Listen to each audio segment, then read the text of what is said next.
Bien, creo que ya estamos saliendo.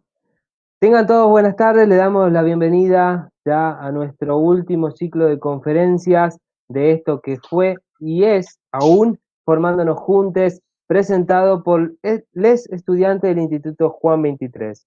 Quien les habla, me voy a presentar, yo soy Gastón Valls, estudiante de la carrera técnico superior en periodismo, ya cursando mi segundo año, y mi compañera que se va a presentar ella.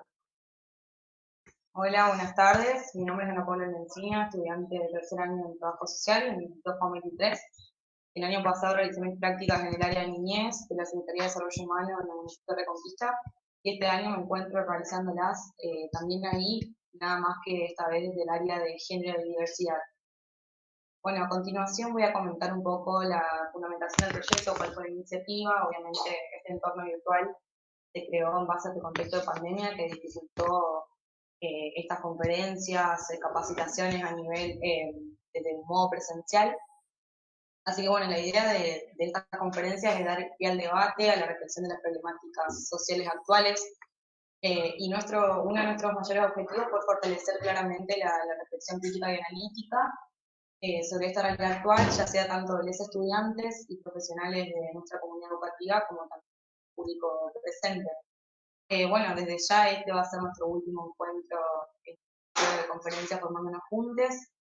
Agradecemos la participación en este espacio y deseamos también que haya sido un espacio formativo y creador también de reflexiones críticas sobre esta realidad que atravesamos este año en época de pandemia y todos los problemas que se presentaron en esta época, pero que si bien ya estaban materializando hace tiempo.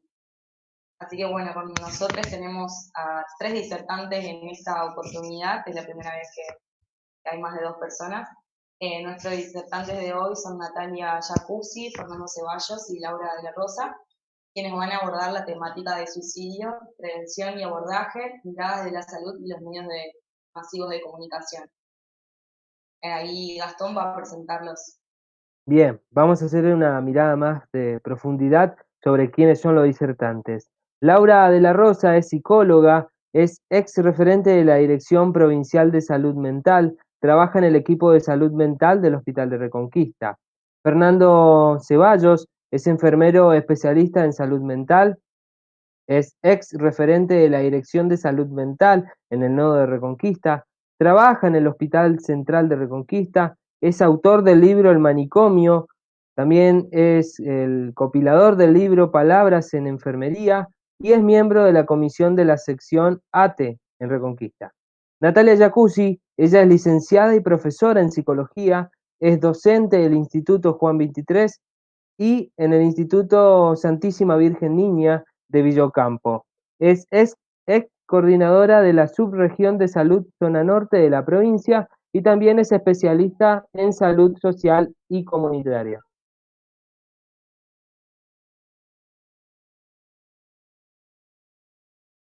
Bueno, ya Gastón comentó el currículum de cada uno, así que voy a comentar un poco cuál es la modalidad de la última conferencia de hoy.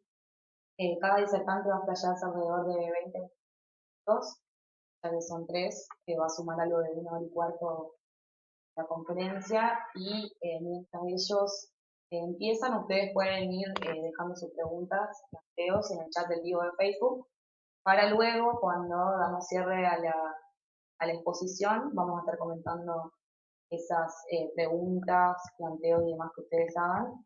Así que, bueno, de todas formas, esto se me ocurrió recién ahora, como van a ser 3 disertantes, quizá todos van a abordar distintas temáticas o distintas miradas de este tema.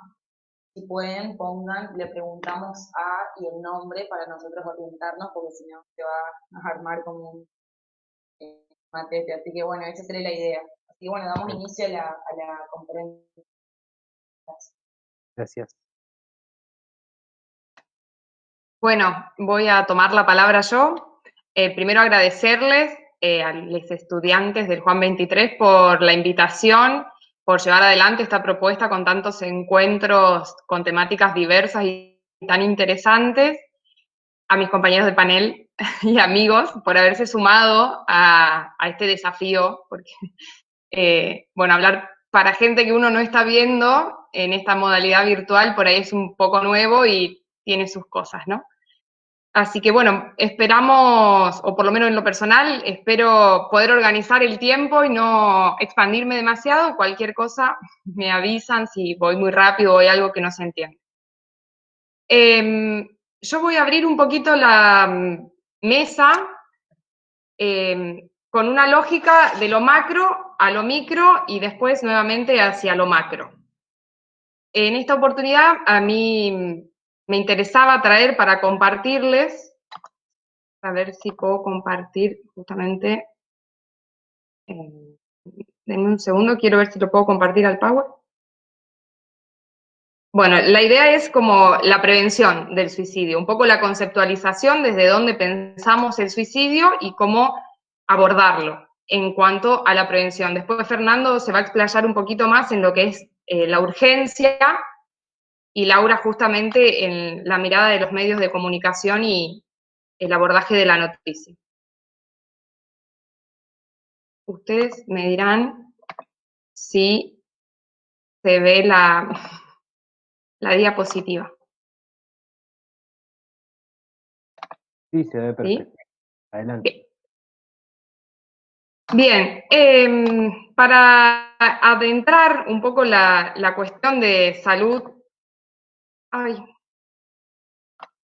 miles de ventanas, acá, vale, del abordaje del suicidio y la prevención, pensé traer para compartir primero la idea de salud, desde donde pensamos el suicidio como una idea macro.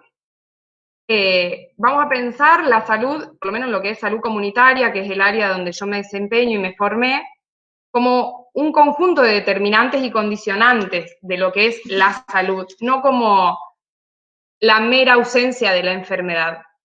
Entre algunos de esos determinantes podemos encontrar el ambiente, y si lo pensamos en nuestro país con los recientes incendios forestales, el ecocidio que eso significa, el modelo extractivista, agroexportador de la Argentina, podemos como caracterizar el ambiente e ir pensando cómo eso, qué implicancias tiene en la salud de las poblaciones con las que vamos a trabajar. También vamos a tener en cuenta la inserción laboral, la falta de trabajo, el desempleo, la flexibilidad, la precarización en este ámbito, el acceso a la educación, que este año tiene sus grandes particularidades. Nos encontramos justamente en este espacio gracias a la incentiva de los docentes que pudieron llevar adelante este proceso, pero digo, el acceso a la educación, a la alfabetización o no, la alimentación saludable, los medios de comunicación, la saturación de noticias, la calidad de esas noticias a las que accedemos, la recreación, la vivienda digna. Estos son algunos, no son todos, pero lo que intento transmitir es que la idea de salud va a ser una concepción integral, como salud bio, psico, social, ambiental, económica y sin duda una construcción de derecho asociada a los valores colectivos de lo que sería la vida, la solidaridad, la participación, la cooperación. Ahora, esta idea amplia de salud la podemos pensar en un binomio con lo que sería la salud mental específicamente, que es lo que nos convoca hoy, y la salud mental nos va a traer a colación la subjetividad y la trama vincular de las personas en ese contexto más amplio que antes mencionaba. Yo les traje para compartir el artículo 3 de la Ley de Salud Mental de nuestro país, donde se reconoce la salud mental como un proceso determinado por estos componentes históricos, obviamente cada momento de nuestra historia tiene una lógica particular, socioeconómicos, culturales, biológicos y también psicológicos, cuya preservación y mejoramiento implica una dinámica de construcción social vinculada a la concreción de los derechos humanos. ¿Por qué me pareció necesario compartir este artículo? Porque justamente se enmarca en esta idea integral colectiva que piensa la capacidad que tienen las comunidades de lidiar con la multiplicidad de condicionantes que atraviesan la salud. Esta noción amplia la vamos a retomar, o la voy a retomar un poquito más adelante cuando pensemos las estrategias para poder prevenir una problemática como el suicidio.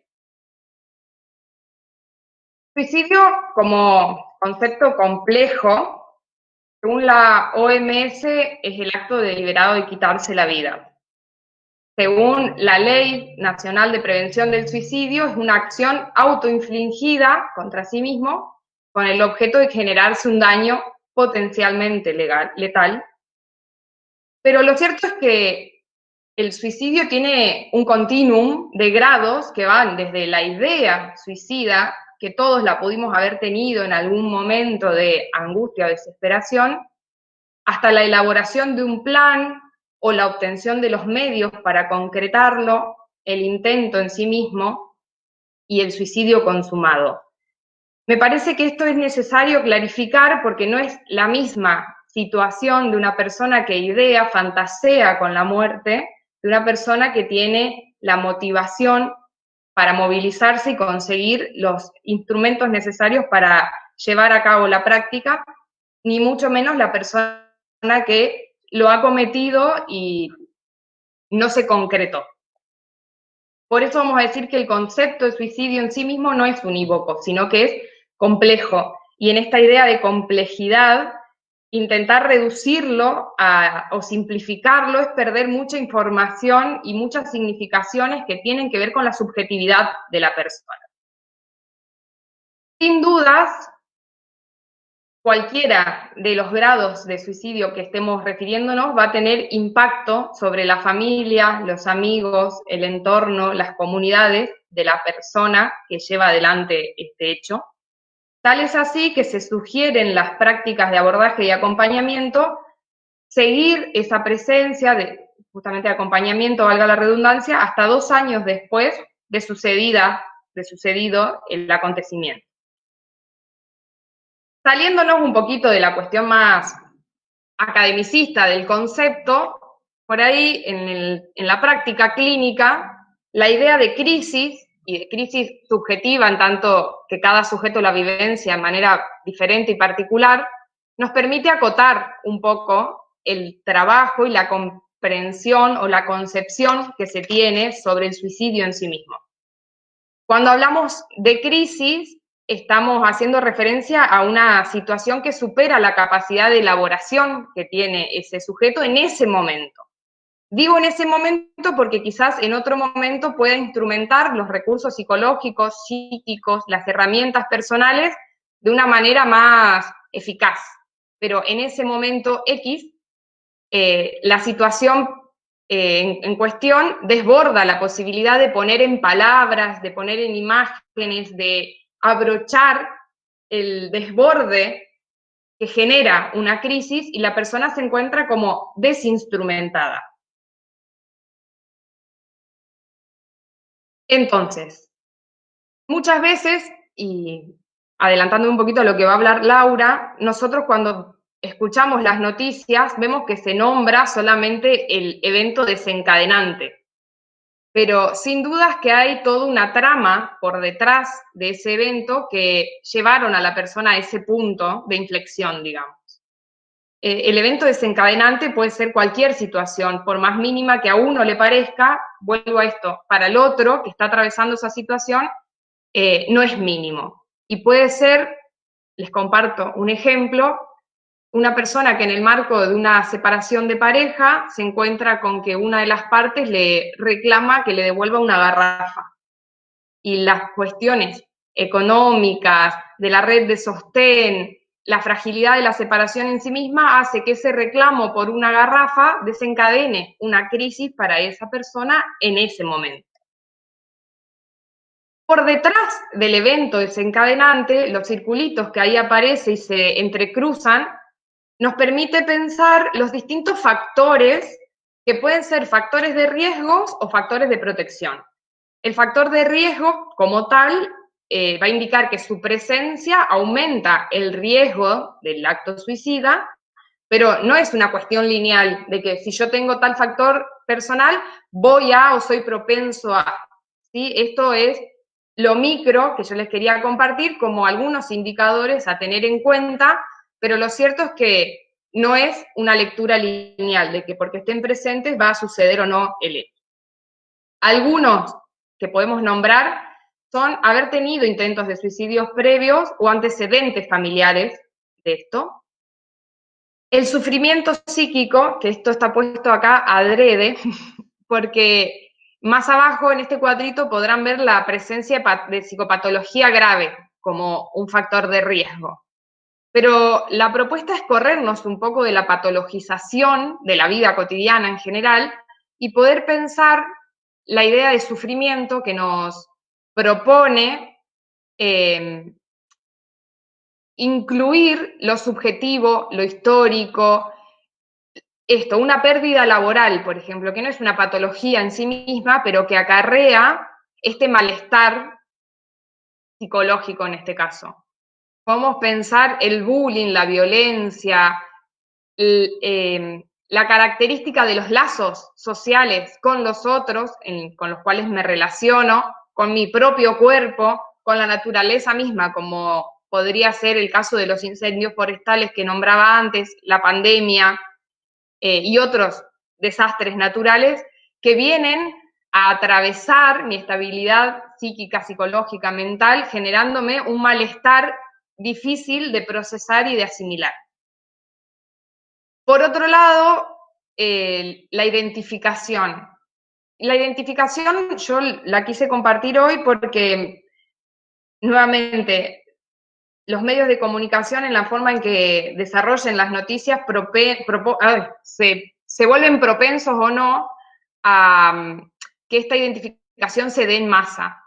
La identificación tiene que ver con copiar o imitar un acto que realice otra persona y también se llama efecto Weber porque surge de una novela que escribió Goethe donde el protagonista, después de sufrir desaires amorosos, comete suicidio y una vez publicada la novela se tiene registro de que muchos jóvenes imitaron ese hecho llevando a cabo el mismo modo de suicidio. Un estado de desesperación, un dolor crónico, todos ellos pueden ser factores de riesgo que nos invitan a pensar una estrategia de intervención más desde lo individual, donde acompañar a la persona en la recuperación o en la creación, si es que no lo tiene, de sus recursos psicológicos, de sus habilidades psíquicas para lidiar con esa situación, que pueden ser de índole cognitivo o emocional, como la creatividad, el autocontrol, autoestima, autoconfianza, comunicación asertiva. El registro que la persona tenga de la situación acontecida también nos va a dar un poco el parámetro de, no es lo mismo una persona que reconoce, que toma conciencia, digamos, de lo que sucedió, que se invita a la reflexión de eso, de una persona que evita hablar de lo que pasó, que evita contactar con lo que pasó y deja eso ahí sin este procesamiento. Tenemos factores familiares, que pueden ser un clima familiar disruptivo, ser víctima de violencias, la insatisfacción o la satisfacción de las necesidades básicas, no solo hablamos de alimento, comida, educación, sino también las necesidades emocionales y afectivas básicas que se satisfacen en los núcleos primarios del entorno más próximo que sería la familia.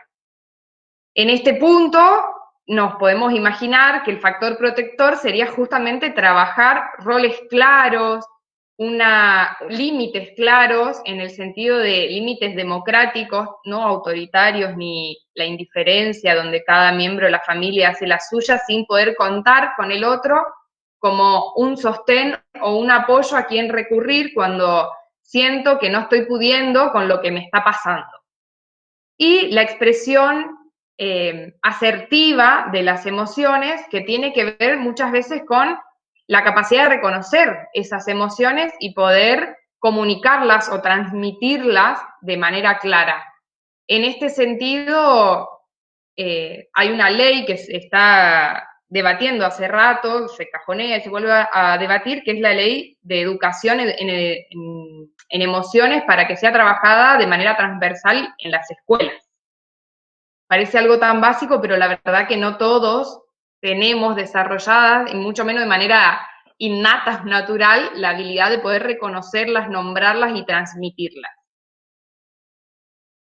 Por otro lado, podemos pensar factores más interpersonales o grupales que tienen que ver con la disposición a la grupalidad o a la soledad, al estar más introvertido hacia adentro conmigo mismo.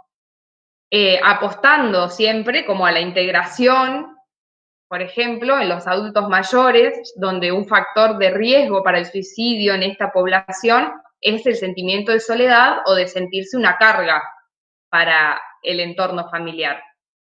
La tolerancia hacia las ideas diferentes, la innovación, el cuidado mutuo, serían los pilares a trabajar. Cuando esto no aparece, encontramos una persona aislada del entorno, con sus lazos sociales fracturados, digamos.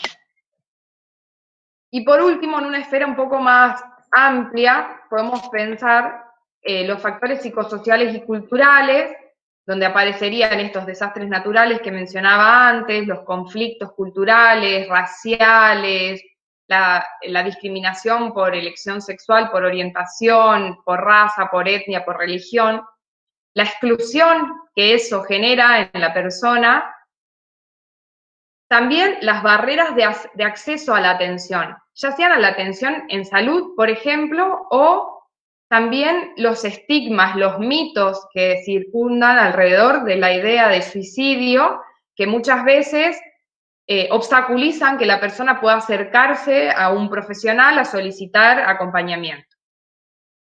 Encontramos de nuevo la notificación de los medios masivos de comunicación y el objetivo a trabajar sería la inclusión, el intercambio, la construcción de redes. Bien, todos estos fenómenos, tenidos en cuenta todos estos factores, nos permiten pensar el grado de vulnerabilidad de una persona, de un grupo, de una población. De esa evaluación vamos a poder pensar las intervenciones a realizar, los recursos que vamos a necesitar, delineando las estrategias más pertinentes para cada caso. No hay una receta única, porque no hay una comunidad igual a la otra, no hay un grupo igual al otro, ni una persona igual a la otra, pero sí son como los ítems centrales a tener en cuenta a la hora de evaluar el contexto con el cual vamos a trabajar. Esta vulnerabilidad psicosocial también nos invita a pensar los grupos sociales. La pertenencia a estos grupos sociales no es lo mismo, por ejemplo, una persona del norte de nuestro país que se traslade y se mude a Patagonia por cuestiones laborales, con todo el desarraigo cultural que eso genera y la soledad en cuanto a esto, pertenencia de grupo, a cultura diferente. No es lo mismo, como decía anteriormente, la tercera edad que los adolescentes o las juventudes. No es lo mismo los varones que tienen una tasa de concreción de suicidio más alta que las mujeres. No es lo mismo una comunidad rural con acceso a ciertos métodos para cometer el suicidio que una persona que trabaja en una zona fabril, por ejemplo. Estas pertenencias nos van dando como distintos matices para caracterizar la situación con la cual estamos trabajando. Ahora, ¿cómo hacemos una vez que tenemos definido el campo, las características de esa red, de ese contexto en particular? Sin duda que el abordaje con la persona, este abordaje más individual, con los factores personales, en una cuestión que podría llegar a ser una contención individual, es necesaria, como también es necesaria el acompañamiento a su entorno inmediato, sea los compañeros de curso, si hablamos de un chico escolarizado, o su familia con la que convive. ese acompañamiento es necesario para restituir el vínculo, la confianza, trabajar los miedos y fortalecer, como decía hoy, los recursos psíquicos, las herramientas que tiene ese sujeto particular para lidiar con situaciones que lo desbordan. Pero si pensamos la promoción de la salud o la prevención del suicidio más a nivel comunitario o grupal, sin duda que lo que tenemos que pensar es en una red. Una red porque el abordaje de esta temática es lo suficientemente complejo como para que solo el sistema de salud o solo el psicólogo, en mi caso, pueda contener todo ese malestar subjetivo. Yo decía al principio que la salud tiene múltiples condicionamientos y si hablamos, por ejemplo, de falta de inserción laboral, tendremos que articular con el municipio, con el Ministerio de Trabajo, con algún programa que esté vigente que permita modificar esa realidad que preocupa y que genera malestar. Entonces, cuando hablamos de red, la idea es invitar a la comunidad a constituirse como un actor, como un sujeto activo que pueda problematizar las necesidades que están atravesando, priorizarlas y acompañar en la gestión de los recursos para resolverlas. Digo acompañar porque justamente la propuesta es corrernos de esa lógica verticalista donde el profesional es el que tiene el saber y viene y baja o instala una solución mágica, sino que justamente el desafío es que la comunidad se empodere en la gestión de los recursos para transformar la realidad. Porque la salud es eso, es la capacidad de adaptación activa y de transformación de las condiciones que generan el padecimiento.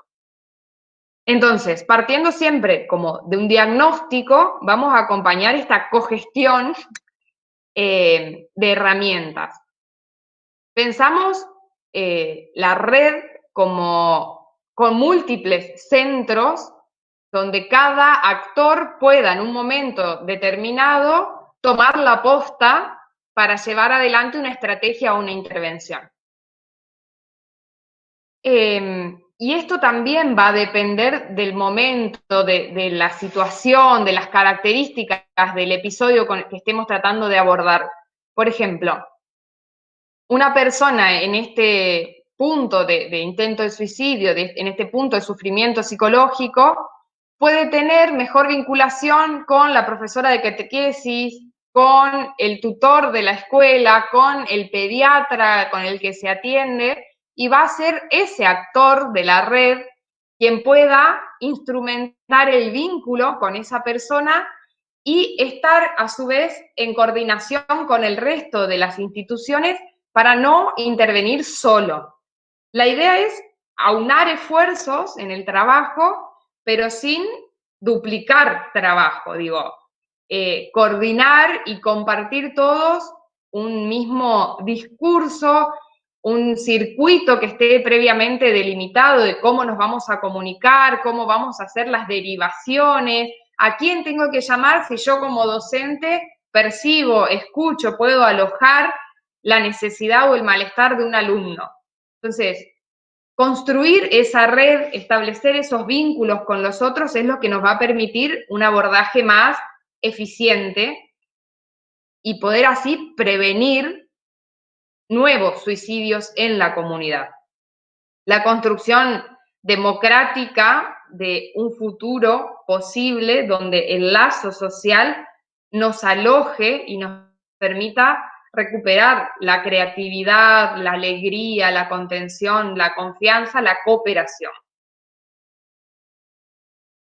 Vamos a decir entonces que la promoción, la prevención del suicidio es posible y hace falta que cada uno de los actores desde su lugar pueda sentarse en una mesa común, aunque sea hoy virtual, a pensar cuál es el contexto, cuáles son los factores de riesgo presentes, cuáles son los que consideramos que hay que priorizar primero, con qué otros cuento en este barrio o en este pueblo, para contener las diferentes situaciones y para proponer actividades en el marco de esto de la revinculación desde un espacio sano. Para cerrar, porque se me va un poquito el tiempo, compartirles algunos mitos. Mitos en tanto ideas sociales, representaciones sociales que circulan alrededor del suicidio y que si no la problematizamos y la desnaturalizamos, no podemos construir una conciencia que nos facilite el acceso a la contención, al lazo social, a la trama vincular. Uno de ellos es que hablar del suicidio es una mala idea y puede interpretarse como un estímulo. Ahí está la verdad, que dice que en realidad el estigma generalizado alrededor del suicidio, la mayoría de las personas que contemplan el suicidio no saben con quién hablar. En lugar de fomentar el comportamiento suicida, hablar abiertamente puede dar a una persona otras opciones o el tiempo para reflexionar sobre su decisión. Otro mito es que solo las personas con trastornos mentales son suicidas y, como yo decía hoy, no hay que patologizar. El comportamiento indica una infelicidad profunda, pero no necesariamente un trastorno mental. Muchas personas que viven con trastornos mentales no tienen ideas suicidas y no todas las personas que tienen ideas suicidas tienen un trastorno mental. Quienes hablan de suicidio no tienen la intención de cometerlo. La verdad que esto no es lineal. Quienes hablan pueden estar pidiendo ayuda o apoyo y un número significativo de personas que contemplan el suicidio presentan ansiedad, depresión y pueden considerar que carecen de otra opción. Entonces, no es que porque avisa no lo va a hacer o porque no avisa lo va a hacer, digo, no es lineal eso. Pero sí, si escuchamos que alguien está comentándolo, hacerle lugar a eso que está pasando, prestar la oreja, escuchar, contener, alojar ese malestar. La mayoría de los suicidios suceden repentinamente, sin advertencia previa, es como la contracara de lo que decíamos recién. Lo cierto es que la mayoría de los suicidios han sido precedidos por signos de advertencia verbal o conductual. ¿Qué pasa? Justamente esta persona se encuentra desarraigada de una trama, muchas veces inmerso en la soledad, y las personas a las que les ha comentado la ideación que estaba dando vueltas por su cabeza no tenían un contacto fluido entre sí como para decir, para poder tener este diagnóstico temprano. Por eso la red es importante, no quedarse solo y comunicar cuando se tiene este tipo de información. Por último, quien haya sido suicida alguna vez nunca dejará de serlo. La verdad que el mayor riesgo de suicidio suele ser a corto plazo, según una situación puntual, aunque los pensamientos puedan regresar, no son permanentes. Y quien haya tenido pensamientos e intentos suicidas puede llevar después una larga vida. El suicida está decidido a morir. La verdad que con las personas que he tenido la oportunidad de trabajar, que han cometido un intento de suicidio, la idea nunca era dejar de vivir, sino dejar de sufrir la situación que estaban atravesando. Solo que como alternativa o como opción barajaban esta posibilidad que no tiene retorno. Por eso poder alojarlos para pensar juntos alternativas.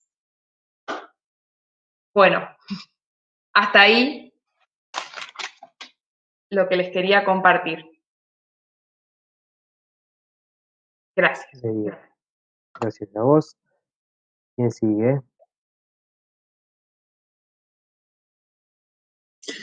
¿Sigo yo? Ahí está. Perfecto. ¿Se escucha bien? Muy bien. De 10. Bueno, bárbaro. Bueno, ante todo, Gastón, Ana Paula, Fernando, Nati también, agradecido por la invitación. Sabemos que es un tema bastante recurrente en nuestra región. Es una de las regiones más castigada con esta problemática. Si bien hay experiencias muy interesantes que se han hecho en la región y que han podido demostrar que es totalmente, como decía Natalia, posible la prevención, también es cierto que los últimos años nos hemos visto muy sacudidos con esta problemática del suicidio, ¿sí? Y nosotros sostenemos que la mejor manera de poder hacer algo al respecto es hablando de esto, básicamente, hablando. Y poniendo sobre la mesa cosas que hacen a la prevención básicamente. Como bien decía Nati, el sistema de salud no alcanza solo y es sumamente necesario la articulación intersectorial con municipio, comuna, con las organizaciones sociales, con educación, con los diferentes ministerios, para poder armar un entramado importante para sostener de alguna manera también esto, ¿sí? Nosotros cuando llega el sistema de salud, a nosotros nos llega ya el problema consumado, ya sea el intento, ¿no? O la persona que lo ha consumado al hecho, ¿sí? A partir de ahí nosotros intentamos de alguna manera poder hilvanar algunas estrategias terapéuticas que nos ayuden a pensar mejor este tipo de situaciones.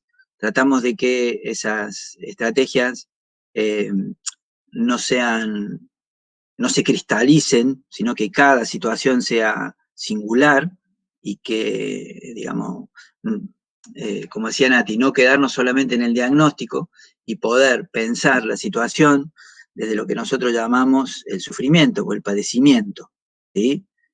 Quedarnos solamente en lo que sería una acumulación de signos y síntomas nos acota la posibilidad terapéutica de intervención en cada una de las situaciones, ¿sí?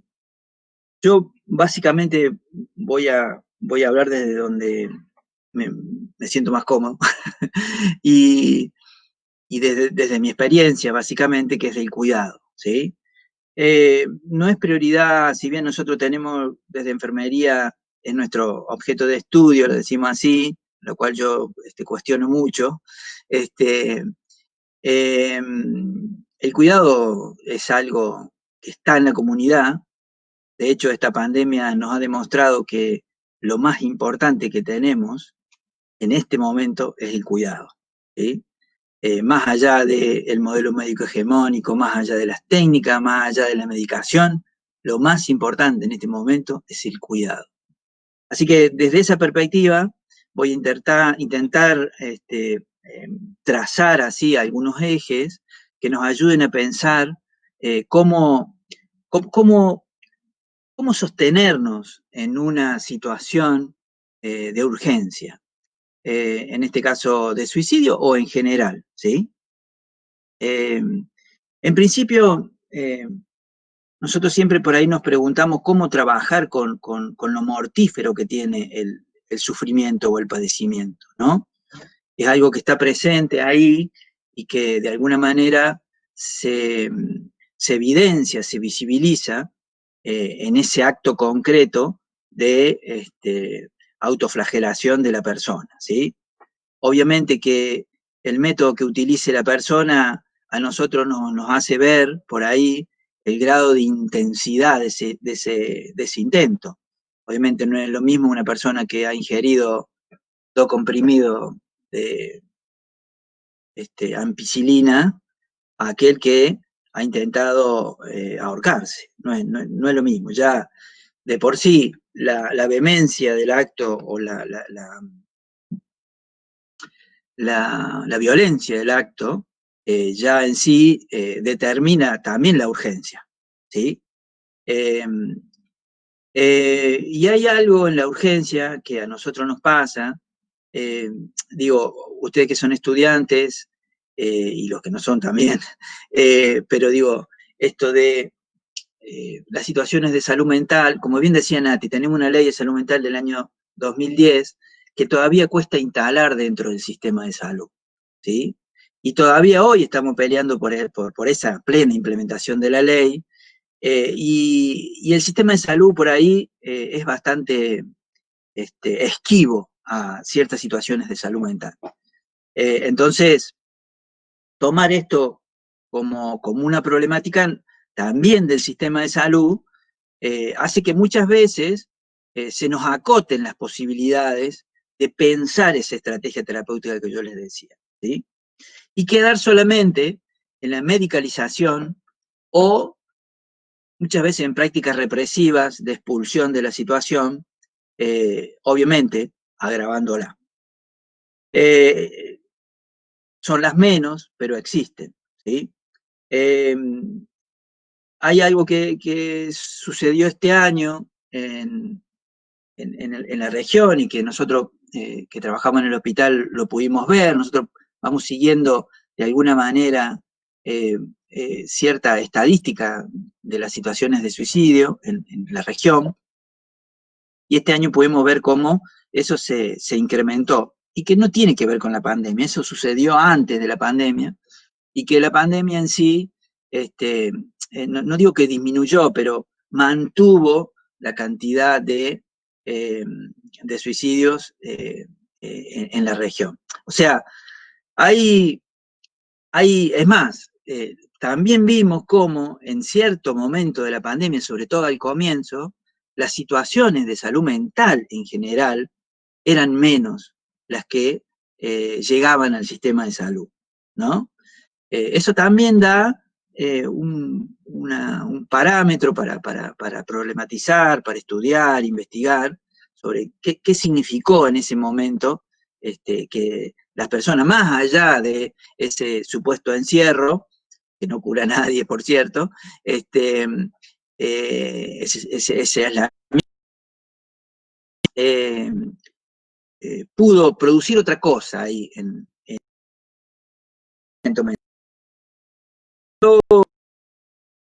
cuidar como con la experiencia del otro, siempre hay un semejante, se siente responsable ante el otro, y cuidado es una relación con otro que transforma y construye subjetividades, ¿sí? Un cuidado se hace ético de ese semejante, y ahí es el momento crucial que habita la plagado de gestos y sensaciones humanas que humanizan dialécticamente. No es una cosa unidireccional, sino que es un ida y vuelta, entendiendo lo dialéctico como una relación entre procesos de pensamientos diferentes que se integran y se complementan y se enriquecen en un mismo escenario. Entonces, esto de enseñar y aprender son visibilizados como aspectos de un mismo movimiento, de un movimiento que constituye una unidad, que en este caso sería el cuidado. Las instituciones de salud en general están plagadas, como decía Natalia,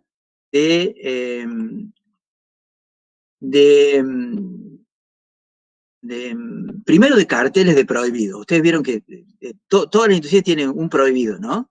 Que son cosas nuestras, ¿no? Que van generando como divisiones o separaciones entre los servicios, como que cada servicio es un hospital en sí mismo, ¿no?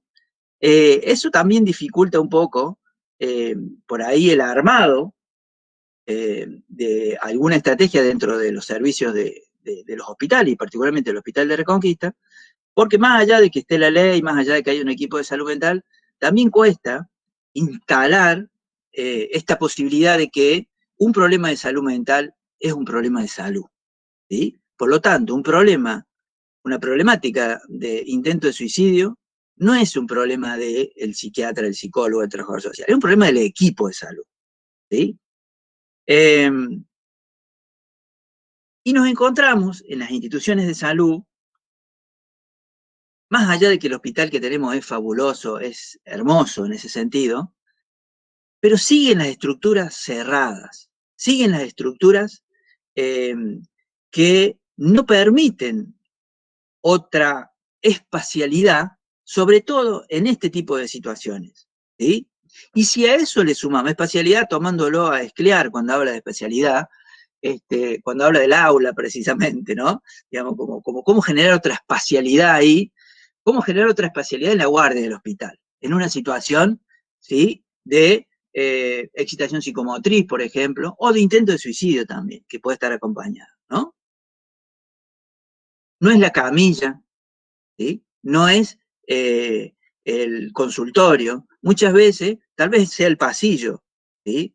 Tal vez pueda ser otro lugar en donde por ahí no está referido como un lugar de asistencia, ¿sí? Entonces, ¿cómo tomar otros espacios y otras espacialidades dentro de nuestra institución como para generar allí otro momento, ¿sí? Y de la mano de eso, de la mano de la especialidad, de la espacialidad va el tiempo. El tiempo es fundamental en la urgencia, ¿sí? Obviamente que hay urgencias que muchos de los intentos de suicidio son urgencias médicas, ¿sí? Entonces necesitan una atención médica precisamente rápida y urgente precisamente, ¿sí? Pero el tiempo, muchas veces, que plantea el sufrimiento, no es el mismo tiempo que plantea el diagnóstico. Y lo explico así. El sufrimiento necesita de la escucha, ¿sí? Y la posibilidad de la escucha se va generando, ¿sí?, a través de un ambiente en donde dos o más personas empiezan a relacionarse, ¿sí? Y el tiempo en eso es fundamental, porque precisamente las instituciones de salud están regladas por un tiempo lineal, ¿sí? Y el sufrimiento, en general, lo digo porque cada persona que llega al hospital tiene una crisis, llegue por una situación de salud mental o llegue por una apendicitis, ¿no? Porque irrumpe en su vida cotidiana, ¿sí? Y nos mete en una crisis, ¿no? Estamos inmersos en una crisis. Pero más allá de eso, ¿sí?, el tiempo es fundamental porque nos permite esa demora necesaria, ¿sí?, para empezar a escuchar al otro, ¿sí? La escucha en esto es fundamental. Muchas veces nosotros vemos situaciones totalmente desbordadas, en donde por ahí la escucha es en ese momento casi imposible, ¿sí? Pero no por eso nosotros tenemos que abandonar esa posibilidad permanente de ir generando la escucha. Yo siempre me acuerdo de una situación de crisis. Yo trabajé en un momento de mi vida en la colonia psiquiátrica de Oliveros, y siempre cuento esta experiencia que yo tuve con unos compañeros enfermeros que nos llaman por una situación de crisis en la colonia. Había una persona con excitación psicomotriz, estaba con un palo en la mano, todo el loco peligroso, ¿vieron? Esta es así, la significación de la peligrosidad, y lo pongo entre comillas, de la locura. Y bueno, nosotros teníamos como una estrategia o un dispositivo armado entre los enfermeros, que era, bueno, no vamos solo nunca, vamos 3 o 4, ¿sí? Y ahí aparece la famosa frase, ¿no? Es loco, pero no, ¿no?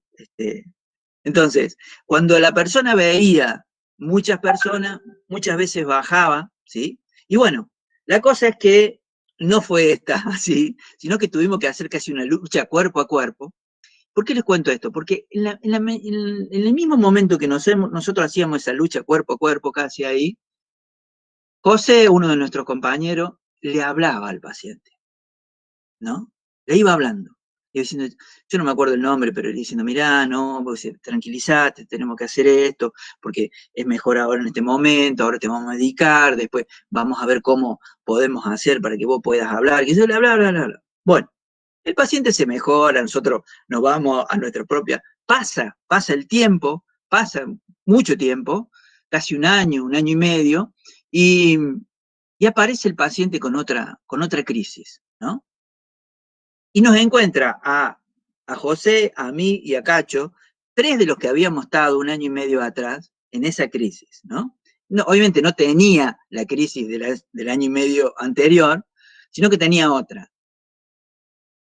Y apenas nos ve, que estábamos en admisión, nos ve y dice, a vos, o sea, a Cacho y a mí, dice, se la tengo jurada, nos dice, así, ¿no? Vos fuiste el único que me cuidaste. ¿Qué quiero decir con esto? Aún en las peor de las que puede ser la representatividad de una excitación psicomotriz, ¿sí? Violenta, la palabra sirve, la palabra es fundamental.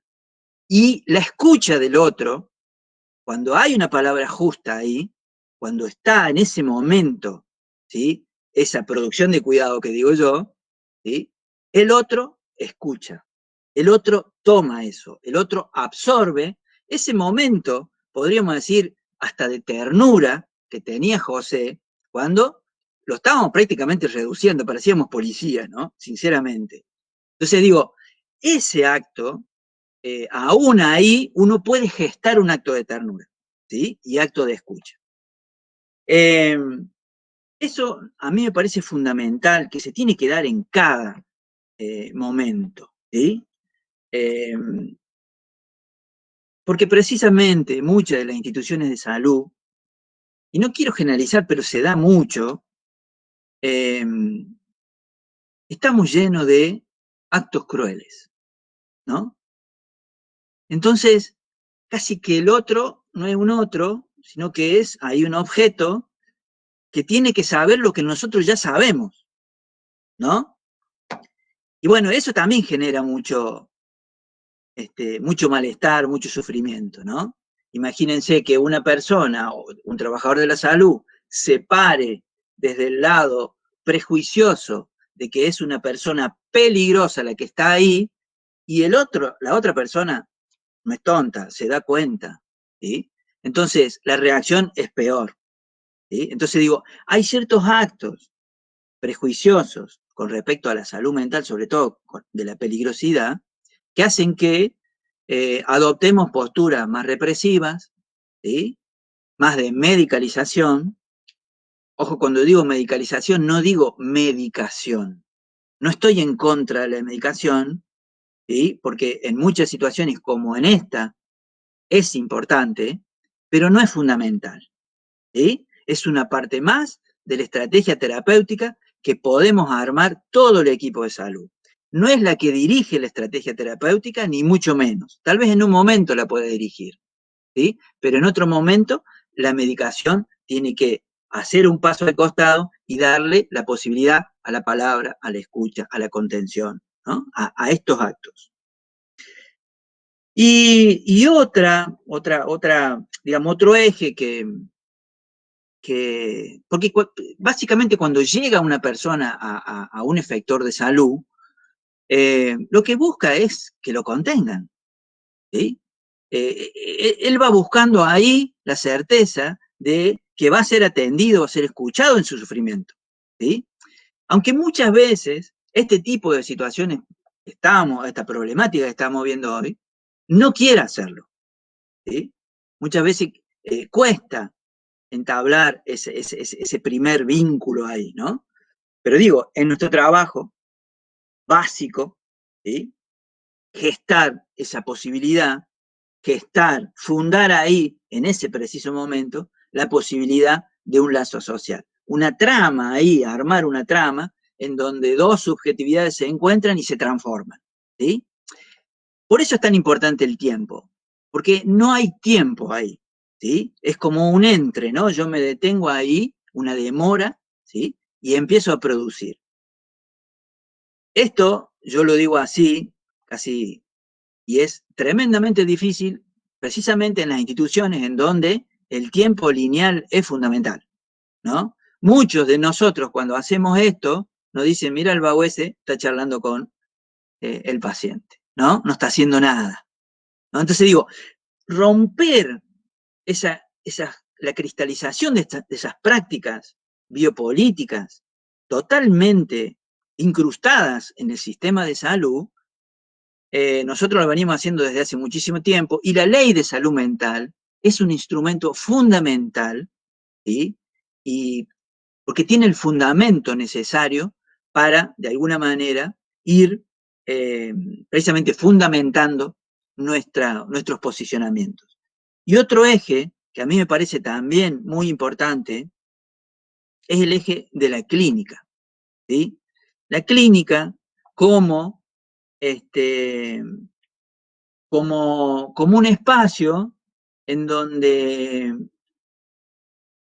no es prioridad de nadie, lo mismo que el cuidado, como decía recién, sino que la clínica es un espacio, sí, pero que todos abonan, todas las disciplinas abonan a ese espacio, ¿sí? Nosotros nos vemos por ahí, yo que soy enfermero muchas veces, me veo como estigmatizado en algunas cosas, ¿no? Como que la clínica pertenece solamente al médico y al psicólogo, ¿no? Y como que uno no puede aportar nada ahí, ¿no? Y que el médico desde la medicación y el psicólogo desde, le estoy pegando mucho a la psicóloga, pero bueno, no importa, y el psicólogo desde la escucha. Y precisamente nosotros tenemos dos funciones importantes que tienen que ver con esas dos funciones, ¿sí? Nosotros administramos la medicación, ¿sí? Y estamos siempre con el paciente y también hacemos espacios de escucha. Entonces digo, todos abonamos a eso, ¿sí? Entonces la clínica es ese momento de construcción colectiva que nos ayuda verdaderamente a pensar esa situación de salud, ¿sí? Y no es tampoco es una cosa cristalizada, no debe ser así, tampoco es una técnica, no es una técnica, sino que tiene que ver con, por ahí, arrebatos, corazonadas, pensamientos, ¿sí? Que van saliendo y que son aportes fundamentales. ¿Qué sé yo? Me acuerdo de una situación en el hospital de un tipo que hacía 5 meses que estaba internado y entró en un proceso depresivo muy grande, ¿sí? Y todo el mundo se había olvidado de él, ¿no? Y nadie podía llegar a él. Y la única que pudo tener una intervención clínica fundamental para la recuperación de este paciente fue una mucama, ¿no? Ella, a través de la comida, empezó a gestar ahí un lazo y a recuperar, a traerlo de nuevo a esta persona, ¿sí?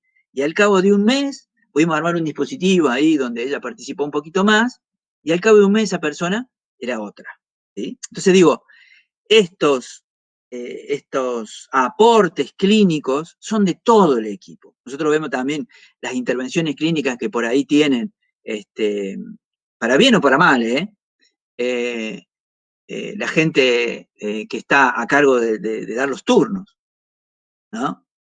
Que son fundamentales en el hospital en ese nexo entre los niveles, ¿sí? Y pueden favorecer o entorpecer de una manera impresionante una estrategia terapéutica, ¿sí? Así que, digo, ¿qué quiero decir con esto? Y termino. La posibilidad de intervención en la urgencia no tiene que ser rápida, ¿sí? Tiene que ser, sí, precisa, ¿sí? Tiene que ser desde la escucha, ¿sí? Y tiene que ser sin prejuicios, ¿sí?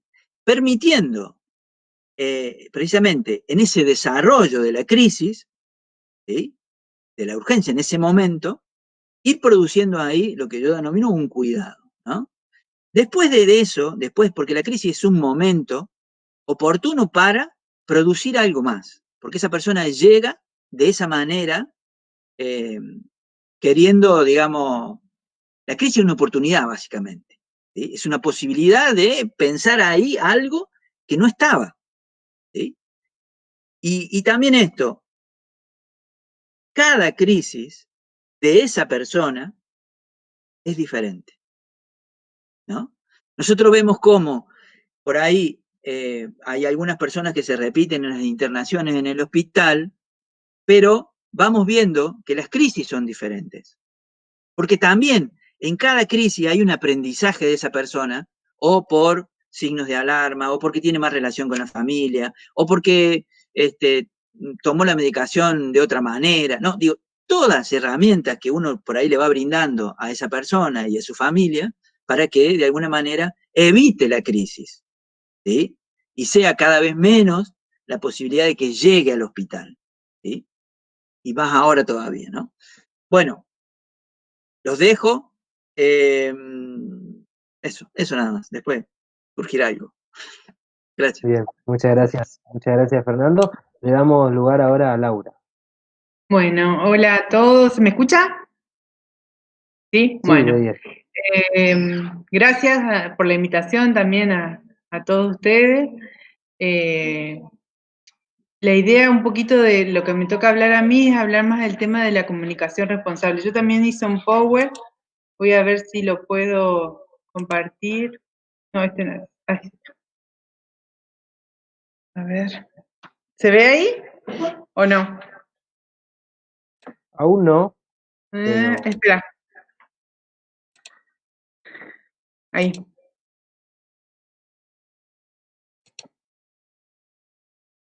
Bien, ¿se ve? Se está cargando.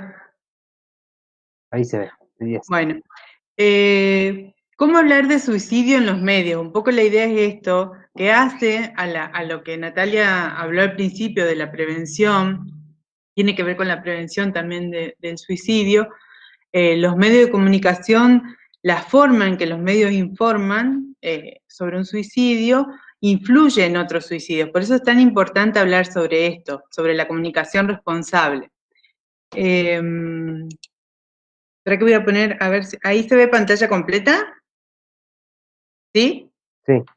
Bueno, hay la forma que la cobertura informativa realiza sobre el tema del suicidio puede generar dos conductas, digamos. Un aumento de las conductas por efecto imitativo, que era esto que hablaba Natalia al principio del efecto Werther, que bueno, después lo voy a explicar bien, y la otra, colaborar a la prevención del comportamiento suicida. Son como dos formas, dos conductas muy antagónicas. Por un lado, o ayuda al aumento de las conductas suicidas o ayuda a la prevención del comportamiento suicida, según cómo se realice la cobertura informativa. Bueno, hablaba esto del efecto Werther, tiene que ver con la repetición de actos suicidas a partir de noticias publicadas en los medios de comunicación. Esta forma de llamarlo tiene que ver con un estudio que realizó un sociólogo que se llamaba David Philip, en el año 1974, él coloca esta definición, y tiene que ver con esta novela de Goethe sobre las penas del joven Werther. Era un joven que, bueno, con ciertos rasgos particulares que, les cuento al final de la novela, termina suicidándose, y a partir de eso se dieron suicidios muy parecidos de jóvenes con ciertas características muy parecidas al joven de la novela. También este sociólogo estudió, digamos, esto en Estados Unidos, que también se daba a través de la publicación de noticias esto, donde en el modo de abordar las noticias se producía muchas veces la repetición de actos suicidas. Bueno, yo voy a hablar un poco primero, antes de pasar a la recomendación, hablar esto de cómo uno piensa este efecto. Nosotros el año pasado, sí, agosto del 2019, tuvimos una capacitación con periodistas, que vino gente de la OPS a trabajar con nosotros este tema, y bueno, y ellos planteaban esta cuestión de una de las preguntas que surgió ahí en la capacitación fue cómo uno puede justificar esto, digamos, y hay estudios al respecto, uno si busca, bueno, si busca en internet, hay un montón de cuestiones, pero bueno, en psicología lo que nosotros vemos es que hay una identificación, esto que hablaba Natalia al principio. Una identificación quiere decir que hay una persona que está pasando por circunstancias similares, lo lleva a pensar o a imitar esa conducta cuando lo ve a través de un medio de comunicación. Ahora después vamos a ver las recomendaciones de cómo comunicar para que estas conductas, para que este efecto no se produzca, digamos. También se habla de contagio, de un efecto contagio, Y cuando hablamos de contagio, no estamos hablando del contagio como, por ejemplo, se daría en la medicina, digamos, esto, ahora con el coronavirus, esto del contagio así, sino que el efecto contagio tiene que ver con esto de las conductas imitativas, digamos, se da justamente en la imitación. Y tiene que ver con esto de la semejanza que decíamos. También, pensando en la prevención, nosotros hay factores que, esto que Natalia también planteó al principio, de factores protectores que se pueden utilizar en ese momento para que no se produzca, para cortar este efecto contagio. En realidad, los medios de comunicación ayudan a minimizar este efecto en la manera que transmiten la información.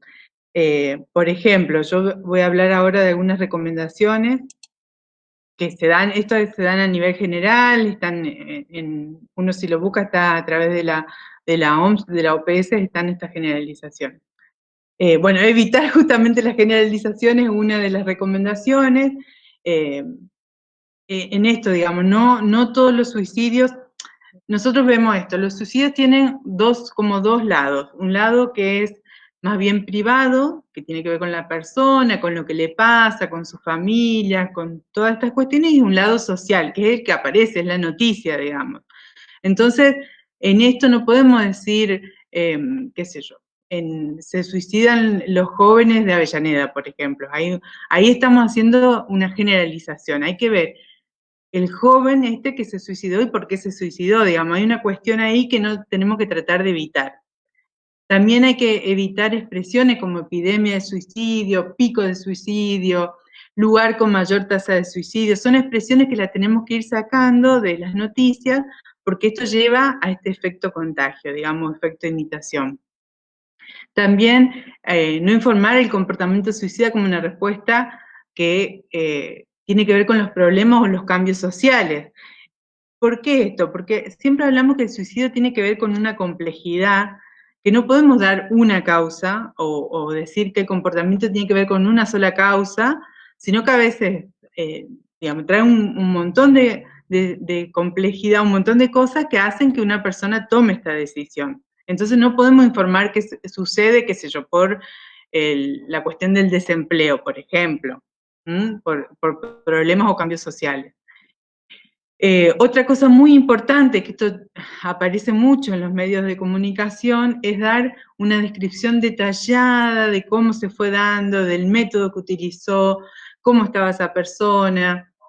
A veces en las noticias, nosotros hicimos un trabajo también de búsqueda con respecto a las noticias, y veíamos que se publicaban, por ejemplo, el lugar donde se realizó el suicidio, qué sé yo, un árbol, que era el lugar donde la persona realizó el suicidio, o a veces se ilustraban con imágenes. La típica es la soga, por ejemplo, la soga con armado el nudo, que son descripciones que tenemos que tratar de evitar. Después vamos a ver qué se recomienda informar.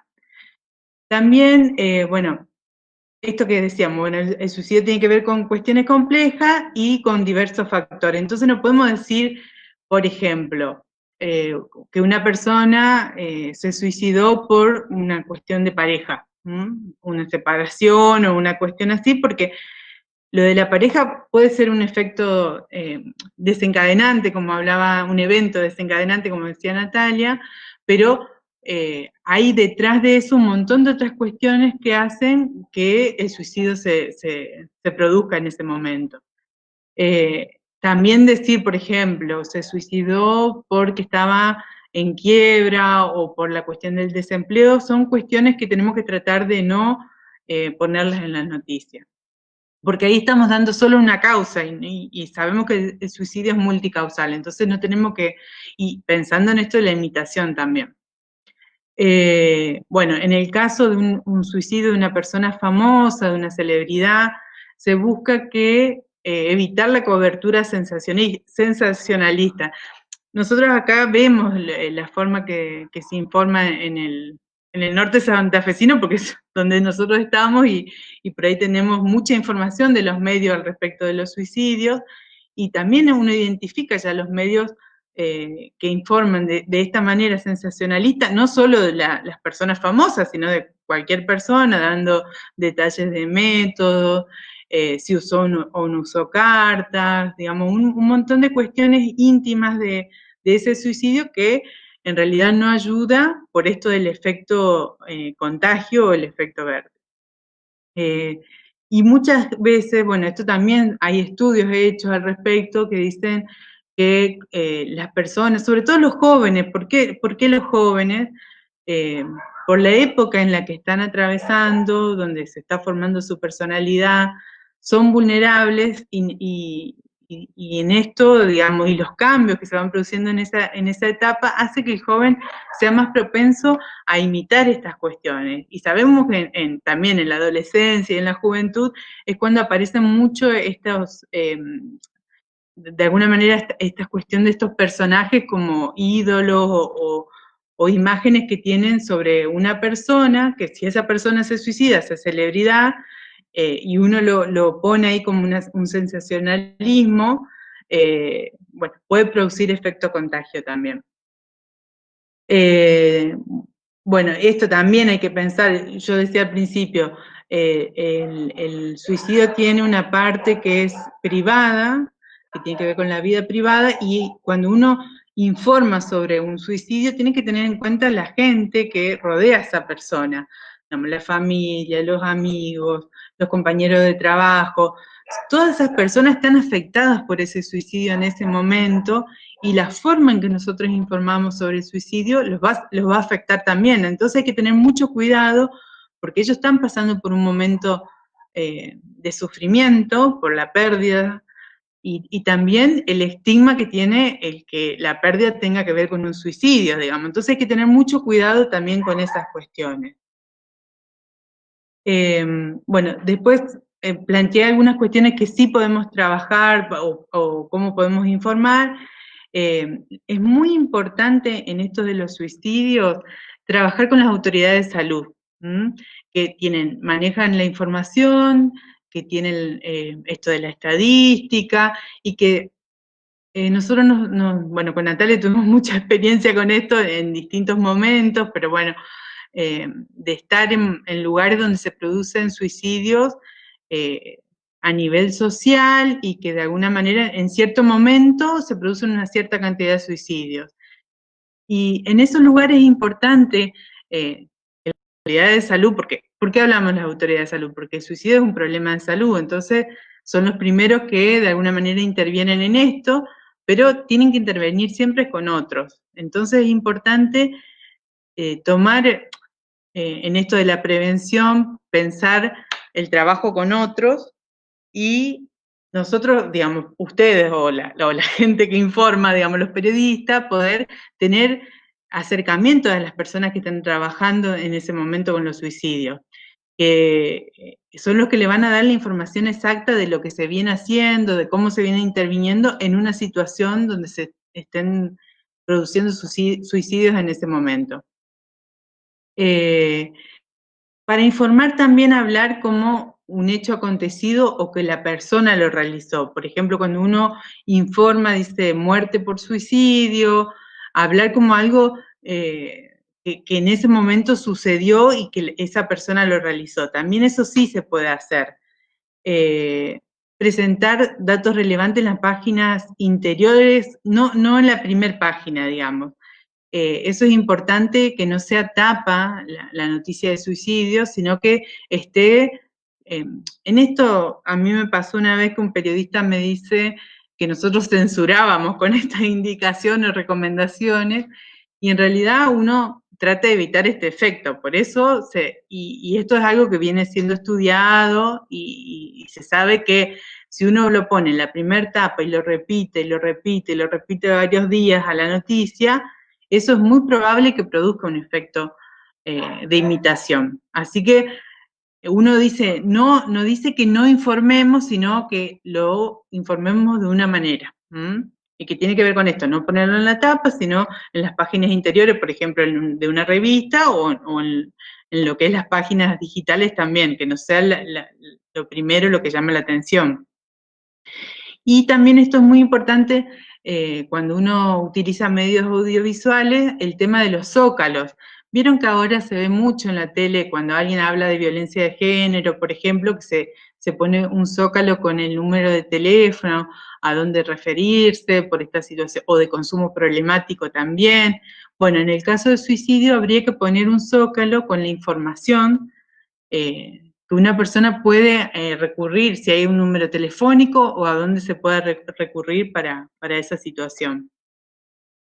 Bueno, esto, las alternativas al suicidio, que tiene que ver un poco con la prevención también, y hablar sobre las señales de riesgo, que un poco lo que Natalia también habló con respecto a los mitos, digamos, trabajar esto de decir, bueno, desmitificar ciertas cosas que corren alrededor del suicidio, digamos. Esto, los medios de comunicación lo puede trabajar. El tema de los mitos es muy interesante para que los medios lo tomen y lo trabajen, porque son cosas que están instauradas en el cotidiano, en la gente.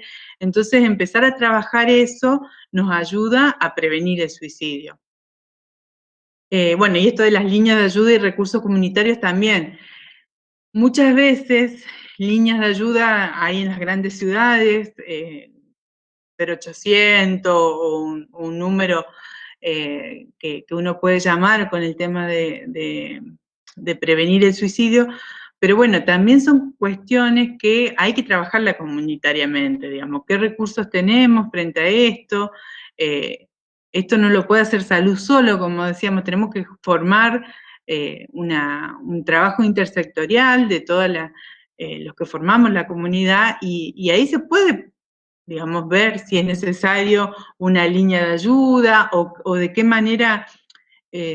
Ahora recientemente en Villocampo yo había visto que los compañeros habían puesto los números de teléfono de hospitales, del servicio social de la municipalidad, digamos, como lugares a donde la gente se podía referir si estaba atravesando una situación de esta, o los familiares mismos que podían ayudar a esa persona llamando a estos lugares. A veces, por eso les digo, no contamos con un 0800 o un número específico para llamar una línea de atención con el tema del suicidio, pero sí contamos con lugares que abordan esta problemática. Salud es uno de ellos, digamos. Bueno, lo que no debemos hacer, esto es importantísimo, realizar comentarios espontáneos.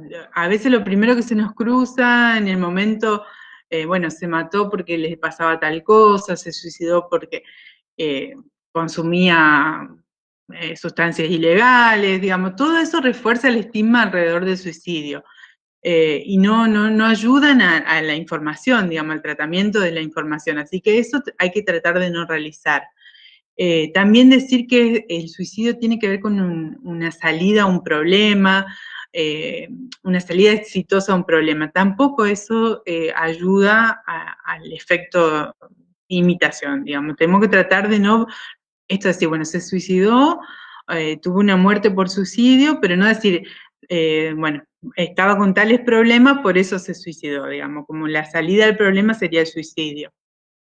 Esto que ya dijimos, que publicar la información en la tapa del soporte gráfico o en las páginas web. La fotografía o las cartas, esto también de las cartas de suicida pasó muchos medios de acá que publicaron cartas. Ahora se utiliza mucho el tema de las redes sociales y a veces se publica lo que escribió en la red social, se pone la foto de la persona que se suicidó y esto de lo último que escribió en su red social. Eso no está indicado porque lleva al efecto de imitación. Bueno, esto del método que ya lo dije.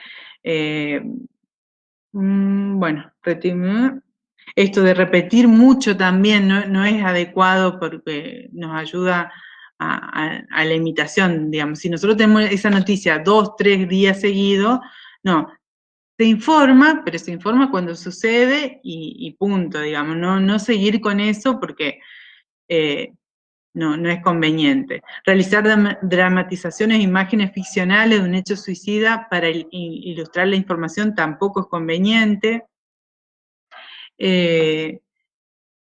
bueno, esto ya lo dijimos también, yo me repito, interpretar el hecho de suicidio como una conducta frente a los problemas o cambios sociales sin analizarlo con la complejidad que conllevan.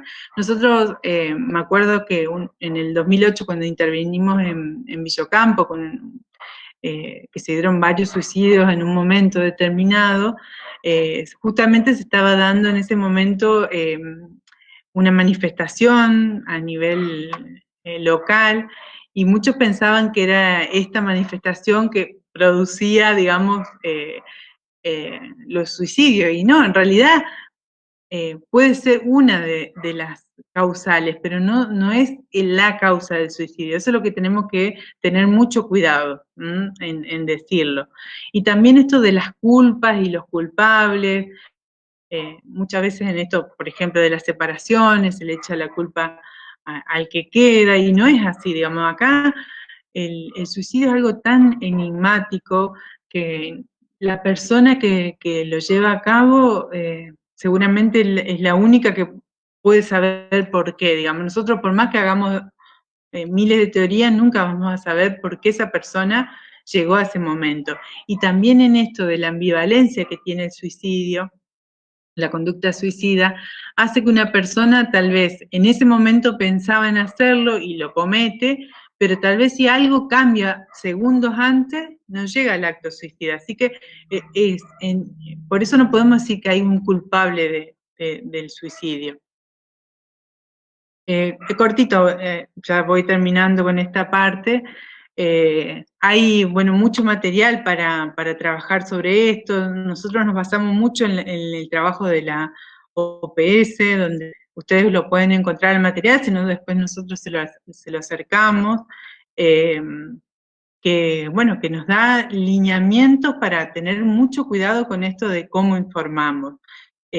Sobre todo, ya le digo, en los casos individuales, donde se producen suicidios, y en los casos donde hay contagio.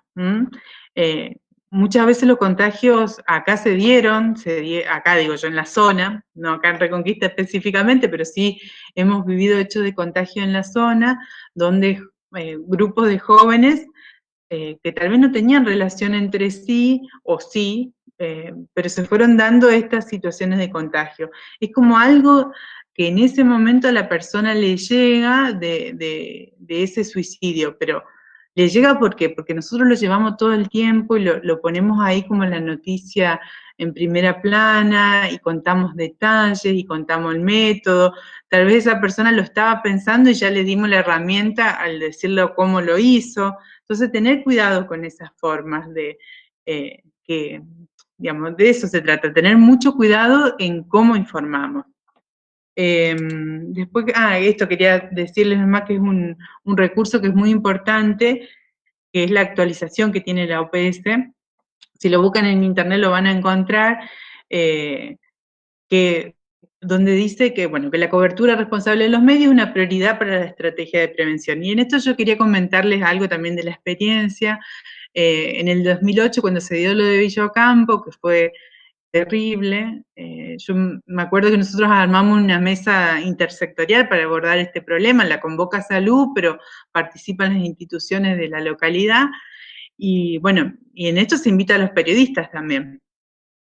Y cuando llegan a la mesa, todos sacan los grabadores, digamos, era la mesa de trabajo sobre la problemática. Y bueno, empiezan a preguntar las causas, y nosotros les pedimos por favor que apaguen los grabadores, que después nosotros, si querían se lo íbamos a dar, pero la idea era que ellos formen parte de la estrategia de prevención y formen parte de la mesa y empezar a charlar estas cuestiones. Uno de los periodistas que participaba le costaba mucho, era muy sensacionalista en la forma de informar sobre los suicidios y fundamentaba por qué lo hacía así. Y bueno, y trabajando todas estas cuestiones con ellos, pudimos cambiar un poco la mirada hacia esta cuestión, en que lo pudieran entender el por qué se da esto, este fenómeno, y pudieron ser parte de la estrategia de prevención, ya desde su lugar de periodista, pero informando de otra manera. Y sobre todo focalizando a esto, a la prevención, digamos, no tomando el sensacionalismo de la muerte, y de la muerte de esta manera, por un suicidio, sino corriendo el foco a pensar la prevención. Y sobre todo en esto, nosotros tenemos que tener en cuenta que el suicidio tiene que ver con el sufrimiento de una persona. Siempre detrás de un suicidio se esconde o hay sufrimiento. Y tenemos que tener mucho cuidado con eso. Entonces, ser parte de la estrategia, sumarlo a los periodistas que tengan ese cuidado al informar y al trabajar con esa información que tenían, lo pudimos lograr. Nos llevó trabajo, pero se pudo hacer, digamos, esto de empezar a cambiar las formas de informar. Eso se trata de la comunicación responsable, digamos. La comunicación responsable ayuda a reducir el riesgo de imitación. No es algo menor ni sin importancia. Tiene mucha importancia porque ayuda a esto, a reducir el riesgo de imitación, a cambiar la percepción incorrecta que se tiene al respecto del suicidio, digamos, porque muchas veces el suicidio se lo asocia con patologías, como decía Natalia al principio, o con consumos problemáticos de sustancias, digamos, y el suicidio tiene que ver con más que eso, digamos, no es solamente una patología. Puede haber una patología, pero no solamente las personas que tienen patología piensan en el suicidio, sino puede ser cualquier persona que lo esté pensando en este momento. Inclusive había estudios también que decían que influía mucho en los periodistas que daban la información. Así que también fíjense hasta dónde uno tiene que tener cuidado con estas cuestiones. Y también es muy importante el tema de la comunicación responsable, porque ayuda a las personas a buscar el tratamiento y la contención, buscar un lugar donde poder desplegar este sufrimiento, donde poder hablar de lo que le pasa, y a veces, digamos, en esto de informar sobre el suicidio uno se pierde de hablar sobre a dónde concurrir, con quién puedo hablar, dónde me puedo acercar para trabajar sobre eso que me está pasando, digamos, o que es el momento, digamos, la oportunidad para informar sobre eso. Nosotros acá también, yo no voy a hablar no voy a dar nombre, pero bueno, todos conocemos como los nombres de los periodistas, pero sí hay cuestiones buenas o positivas que suceden, y uno de los periodistas de acá fue que participó en este taller que yo les contaba de la OPS, de alguna manera premiado por la cobertura periodística que hace con respecto a los suicidios.